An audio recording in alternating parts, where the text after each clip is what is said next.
चलिए दोस्तों, अब मैं आपको बताता हूं कि अपने व्यवसाय में, अपने बिजनेस में, अपने अवचेतन मन का हम किस तरह से प्रयोग करेंगे। जैसा कोई इंसान कल्पना करता और महसूस करता है, वैसा ही वह बनता है। विद्या अब कहीं खो गई है, प्राचीन काल में कहीं खो गई है। जैसा इंसान अपने दिल में सोचता है, वैसा ही वह है। किंवदंतियां बताती हैं कि हजारों साल पहले चीन के बुद्धिमान लोग एक महान संत के नेतृत्व में एकत्रित होकर इस तथ्य पर विचार करने लगे कि बर्बर आक्रमणकारियों के विराट जत्थे उनके देश में लूट खसोट कर रहे हैं। जिस प्रश्न का समाधान होना था वह यह था कि हम हमलावरों के विनाश से प्राचीन बुद्धिमत्ता की रक्षा कैसे करेंगे।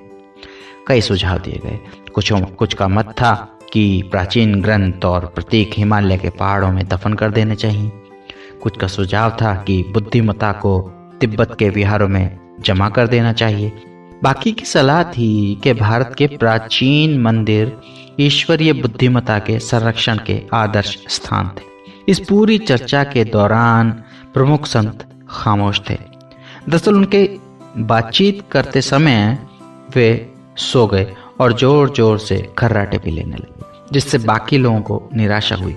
वे थोड़ी देर में जागे और बोले, ताओ ने मुझे जवाब दिया। ताओ यानी ईश्वर ने मुझे जवाब दिया और वह यह है, हम चीन के महान चित्रकारों को आदेश दें, ऐसे लोग जिनमें दैवी कल्पना की प्रतिभा है, जो ईश्वर की कार्यशाला है, और उन्हें बता देंगे कि हम क्या हासिल करना चाहते हैं। हम उन्हें सत्य के रहस्यों का प्रशिक्षण देंगे। वे चित्र के रूप में महान सत्यों को अंकित करेंगे, जो सारे समय सुरक्षित रहेंगे और असंख्य पीढ़ियों तक हस्तांतरित होंगे, जो अभी पैदा भी नहीं हुई हैं।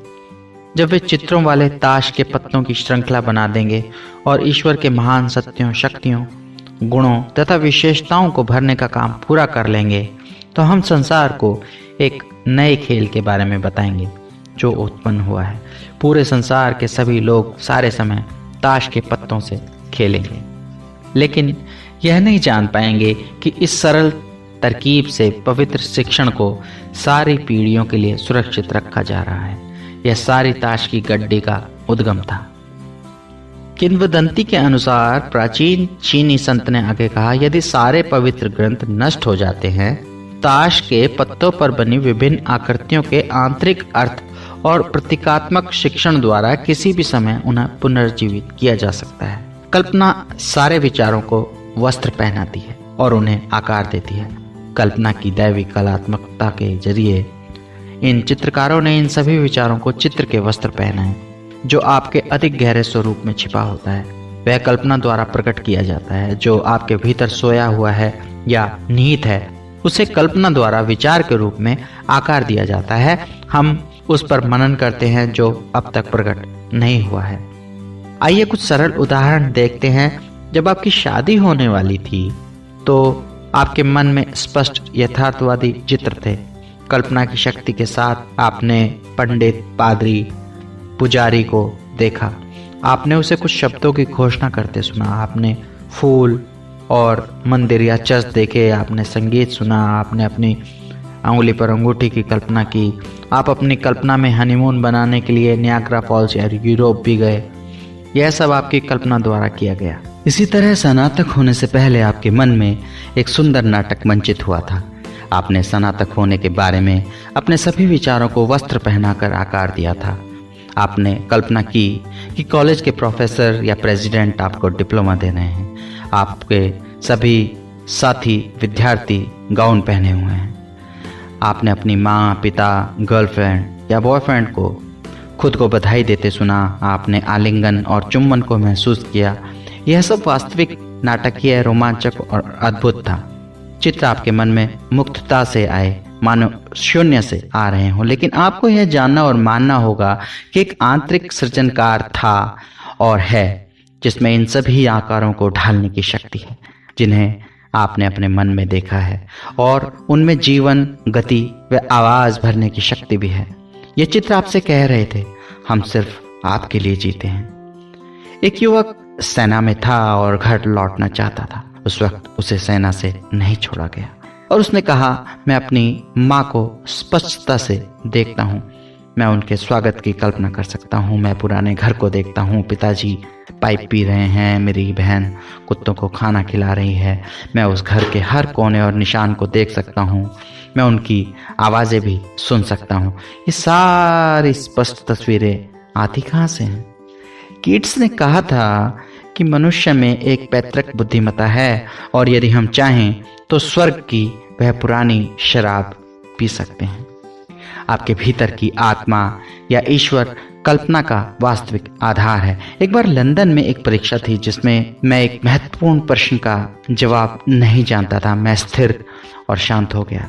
फिर मैंने बार बार धीरे धीरे तनाव मुक्त तरीके से मनन करते हुए ईश्वर जवाब प्रकट करता है। इस दौरान मैं बाकी सवालों के जवाब देने लगा जो आसान थे। हम जानते हैं कि जब आप चेतन मन को तनाव मुक्त कर देते हैं तो व्यक्तिपरक बुद्धिमत्ता उठकर सतह पर आ जाती है।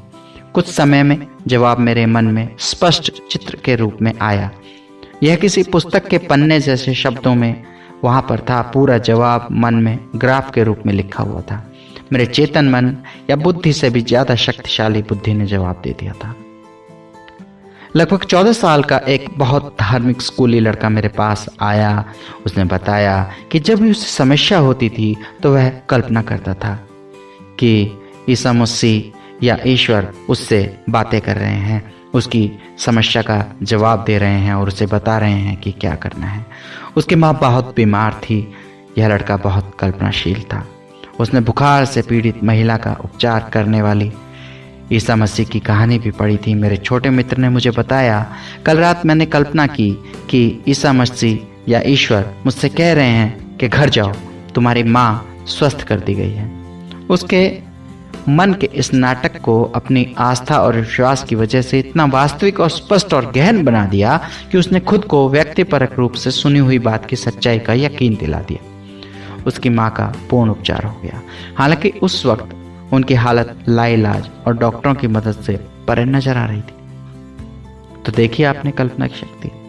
मन के नियमों का विद्यार्थी होने के नाते आप जानते हैं कि क्या हुआ था। उसने खुद को अपने चित्र के साथ एक होने के लिए प्रेरित कर दिया था और उसकी आस्था विश्वास की बदौलत ही यह उसके साथ किया गया था। केवल एक ही मन है और केवल एक ही उपचारक उपस्थिति है। जब लड़के ने अपनी माँ के बारे में अपना विश्वास बदला और उनका पूर्ण स्वास्थ्य महसूस किया तो आदर्श स्वास्थ्य का विचार माँ के मन में तुरंत ही पुनर्जीवित हो गया। लड़का आध्यात्मिक उपचार या कल्पना की शक्ति के बारे में कुछ नहीं जानता था। उसने अवचेतन रूप से नियम को सक्रिय किया और उसे मन में पूरा विश्वास था कि ईसा मसीह सचमुच उससे बातें कर रहे हैं। फिर उसने विश्वास के अनुसार उसके साथ किया गया। किसी चीज में विश्वास करना उसे सच के रूप में स्वीकार करना है।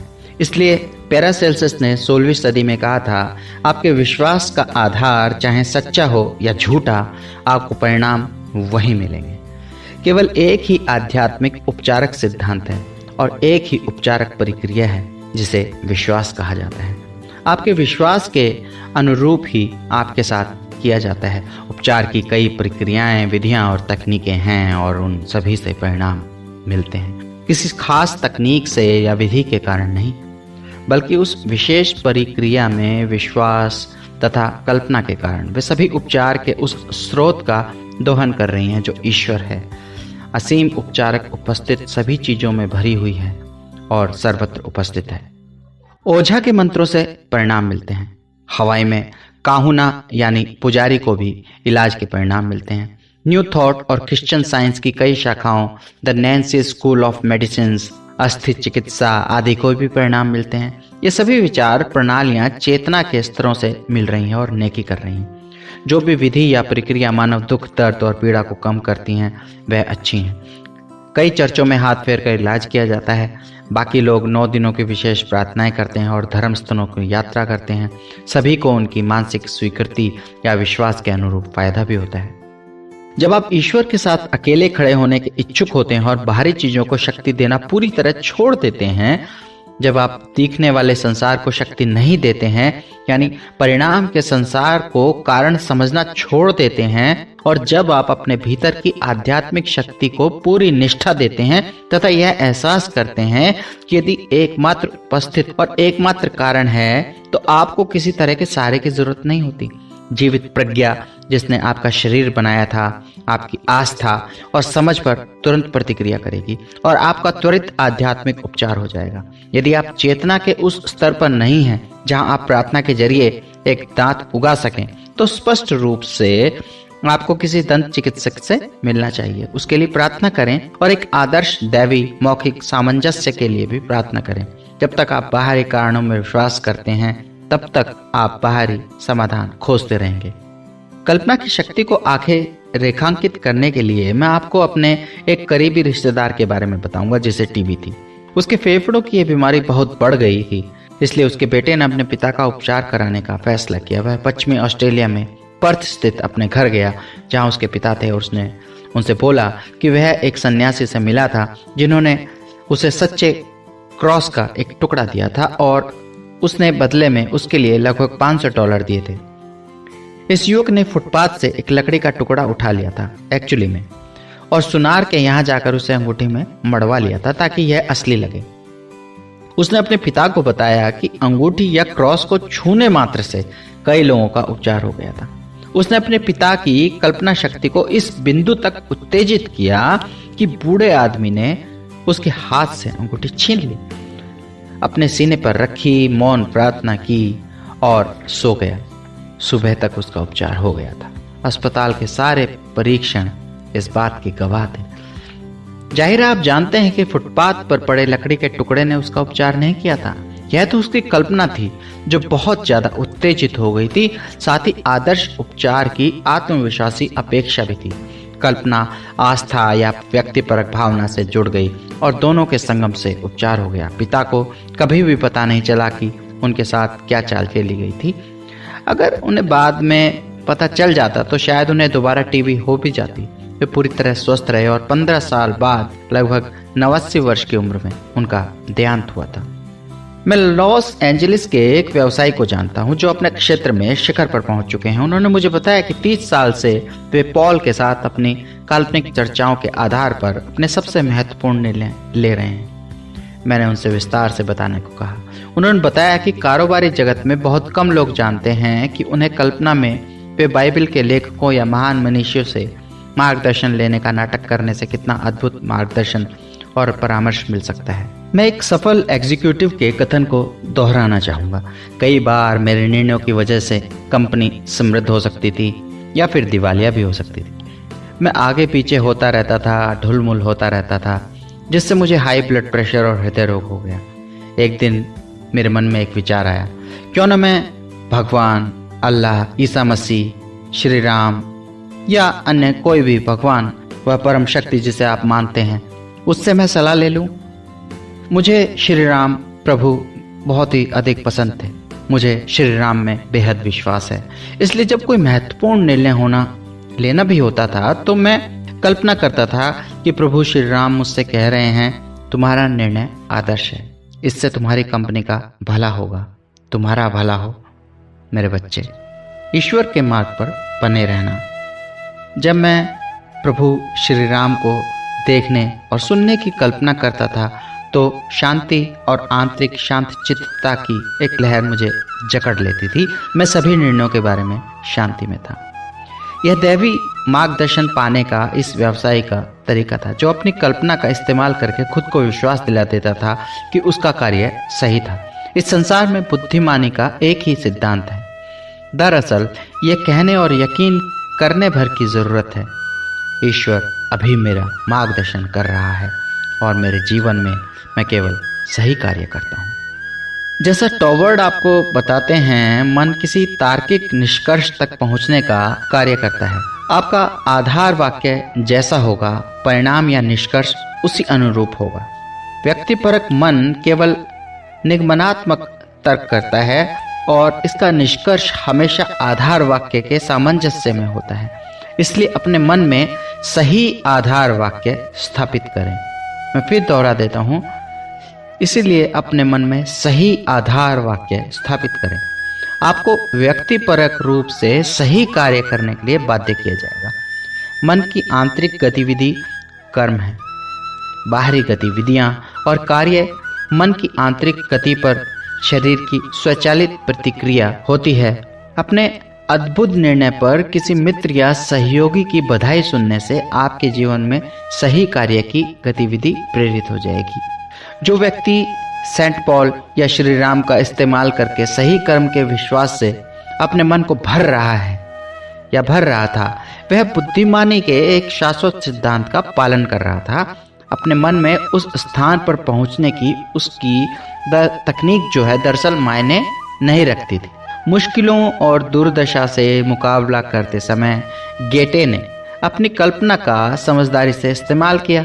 उनके जीवनी लेखक बताते हैं कि उन्हें कई घंटे तक शांति से बैठकर काल्पनिक बातचीत करने की आदत थी। वे कल्पना करते थे कि उनका कोई मित्र कुर्सी पर उनके ठीक सामने बैठा है और तुरंत उनकी बात का जवाब दे रहा है। दूसरे शब्दों में, अगर वे किसी समस्या के बारे में चिंतित होते थे तो वे कल्पना करते थे कि उनका मित्र उन्हें सही या उचित जवाब दे रहा था। वे उसकी स्वाभाविक मुद्राएं देखते थे, आवाज का लहजा सुनते थे, जिससे पूरा काल्पनिक दृश्य असली और सजीव बन जाता था। मैं न्यूयॉर्क सिटी के एक शेयर दलाल को बहुत अच्छी तरह जानता था। वह स्टाइनवे हॉल में मेरी कक्षाओं में भी आता था। आर्थिक मुश्किलें सुलझाने का उसका तरीका बहुत आसान था। वह अपने एक मल्टीमिलियनियर बैंकर मित्र से मानसिक काल्पनिक बातचीत करता था। यह बैंकर उसके समझदारी भरे तथा विवेकपूर्ण निर्णय पर उसे बधाई देता था। वह सही शेयर खरीदने के लिए उसका अभिनंदन करता था। वह इस काल्पनिक चर्चा का नाटक करता रहा जब तक कि उसने इसे अपने मन में मनोवैज्ञानिक विश्वास के रूप में जमा नहीं लिया। उस्पेंस्की के विद्यार्थी मिस्टर निकोलस कहा करते थे, अपनी अंदरूनी बातचीत पर नजर रखो और इसे अपने लक्ष्य के अनुरूप होने दो।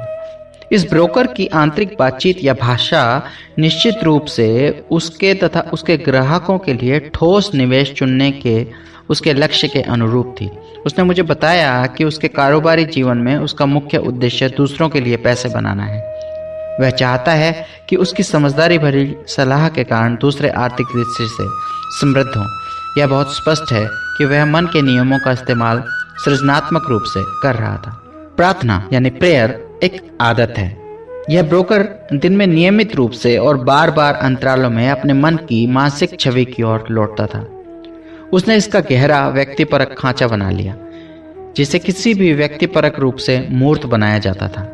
वह वस्तुपरक जगत में व्यक्त होता है। कायम रखी मानसिक तस्वीर मन के अंध कक्ष में विकसित होती है। अपनी मानसिक फिल्म अक्सर चलाएं। इसे अपने मन के पर्दे पर बार बार देखने की आदत डालें। कुछ समय बाद इससे एक निश्चित आदतन सांचा बन जाएगा। आपने अपने मन की आंख से जो आंतरिक फिल्म देखी है वह खुलकर प्रकट हो जाएगी। जो चीजें मौजूद नहीं हैं उसका आह्वान वह इस तरह करे मानो वे मौजूद हों और फिर अदृश्य सामने प्रकट हो ही जाता है। कई लोग अपनी कल्पना के नाटक से अपनी दुविधाओं और समस्याओं को सुलझा लेते हैं। वे जानते हैं कि वे जिसकी भी कल्पना सच के रूप में करते हैं या जिसे सच महसूस करते हैं वह जरूर साकार होगा। कुछ समय पहले एक युवा महिला एक जटिल कानूनी मुकदमे में उलझी हुई थी जो 5 साल से खींच रहा था। एक के बाद एक तारीखें बढ़ रही थी और कोई समाधान नजर नहीं आ रहा था। मेरे सुझाव पर वह पूरी स्पष्टता से यह नाटक करने लगी कि उसका वकील उसके साथ परिणाम के बारे में एक उत्साहपूर्ण बातचीत कर रहा था। वह इसके सवाल पूछती थी और वह उसका उचित जवाब देता था। फिर उसने पूरी चीज को एक सरल वाक्य में समाहित कर लिया, जिसका सुझाव French school of metal therapeutics ने बरसों पहले दिया था। उसने कल्पना की कि उसका वकील बार बार उसके सामने ये शब्द दोहरा रहा है। उसने जिस वाक्य का इस्तेमाल किया था वह यह था, एक आदर्श सद्भावपूर्ण समाधान हो गया है। पूरा मामला अदालत के बाहर सुलझ गया है। जब भी उस महिला के पास खाली समय होता था वह इस मानसिक चित्र को देखती रही। रेस्तरां में एक कॉफी कप पीते समय वह मुद्राओं, आवाजों और ध्वनियों के साथ अपनी मानसिक फिल्म चला देती थी। वह वकील की आवाज, मुस्कान और हाव भाव की आसानी से कल्पना कर सकती थी। उसने यह फिल्म इतनी बार चलाई कि यह एक व्यक्तिपरक सांचा बन गई, रेल की पटरी जैसी। यह उसके मन में लिखी हुई थी। यह जैसा बाइबल में कहा गया है, यह कि उसके दिल में अंकित थी और उसके अंदर के हिस्सों में खुदी थी। उसका निष्कर्ष था, यह ईश्वर का कार्य है, यानी चारों तरफ सद्भावना और शांति। सद्भावना ईश्वर की है और किसी कानूनी प्रकरण में आप जो चाहते हैं वह सद्भावनापूर्ण समाधान होता है। कल्पना के विज्ञान में आपको सबसे पहले तो अपनी कल्पना को अनुशासित करना आना चाहिए और इसे उच्च श्रृंखल नहीं होना चाहिए। विज्ञान शुद्धता पर जोर देता है। यदि आप रासायनिक दृष्टि से शुद्ध तत्व चाहते हैं तो आपको सारे अन्य पदार्थों के अवशेष तथा बाहरी सामग्री हटा लेनी चाहिए। दूसरे शब्दों में आपको सारे कूड़े को हटाकर बाहर करना होगा। कल्पना के विज्ञान में आप सारी मानसिक अशुद्धियों जैसे डर, चिंता, विनाशकारी आंतरिक चर्चा, आत्मनिंदा और अन्य नकारात्मक बातों से मानसिक संगम खत्म कर देते हैं। आपको अपना पूरा ध्यान अपने आदर्श पर केंद्रित रखना चाहिए और जीवन में अपने लक्ष्य या उद्देश्य से भटकने से इनकार करना चाहिए। जब आप अपने लक्ष्य के प्रति प्रेमपूर्ण और निष्ठावान रहकर इसकी सच्चाई में मानसिक रूप से तल्लीनतापूर्वक विश्वास करते हैं तो आप अपनी इच्छा को अपने संसार में आकार लेते देखेंगे। एक पुस्तक में कहा गया है, आज चुनो कि तुम किसकी सेवा करोगे। आपका चुनाव यह होने दें। मैं उन्हीं चीज़ों की कल्पना करने जा रहा हूँ जो भी प्यारी और अच्छी हैं।